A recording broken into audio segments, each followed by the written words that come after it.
নাম তাইজুল ইসলাম। আমি মোহাম্মদ তাজুল ভাই। আচ্ছা, বর্তমান সময়ে সোশ্যাল মিডিয়ার সবচেয়ে ভাইরাল মুখ। আমাদের নারায়ণপুর এলাকা দরিদ্র এলাকা আমাদের। রিপন মিয়ার পর দ্বিতীয় ব্যক্তি তাইজুল ইসলাম, যিনি তার সহজ সরল ব্যক্তিত্ব দিয়ে ভাইরাল হয়েছেন। এদি আসলে একটা মাল রে।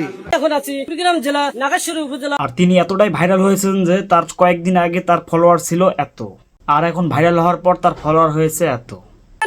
ফেসবুক যুগেতে তার নেই কোনো স্টুডিও, নেই কোনো দামি প্রোডাকশন হাউস, নেই কোনো দামি ফোন এবং নেই কোনো দামি ক্যামেরা। জাস্ট তিনি কেবল তার সহজ সরল বুদ্ধিমত্তা ও আঞ্চলিকতার ভাষার মাধ্যমে তিনি ভাইরাল হয়েছে। আচ্ছা, এই তো আমার দেশ, সোনার বাংলাদেশ। তবে আমার কাছে মনে হচ্ছে তার ভাইরাল হওয়ার পেছনের মূল কারণ হচ্ছে উপস্থাপনের ধরন।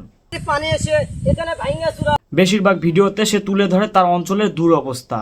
পানি বাজি আছে, কোথায় কি হয়েছে কেউ আসে না। কখনো সে তুলে ধরছে তার ভিডিওর মধ্যে যে গরু নদী পার হয়ে ঘাস খেতে যায়, সেখানে একটা ব্রিজের দরকার। এবার থেকে উপরে ঘাস খায়, একটি ব্রিজ না থাকাতে আমাদের এরকম দুর্ঘটনা। কখনো সে জুতা পরে ভাঙা রাস্তার পানির মধ্যে দাঁড়িয়ে বলতেছে যে এখানে একটা রাস্তার দরকার।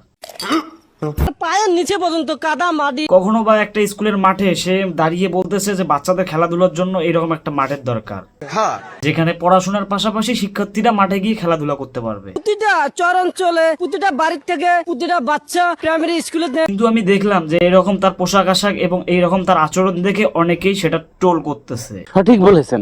আমার কাছে মনে হচ্ছে তার পোশাক আশাক বা তার আচরণ মূল কারণ নয়, কারণ তার হচ্ছে যে সহজ সরলতার উপস্থাপন, এটাই হচ্ছে মূল কারণ। পার্শ্ববর্তী গ্রামের এলাকা, এখানে গত 5 দিন এখানে ঝড় তুফান বৃষ্টি এখানে হচ্ছে। সে তার উপস্থাপনের মাধ্যমে যে তার এলাকার সমস্যাগুলো তুলে ধরতেছে, এটা অনেকেই করার সাহসী পাবে না।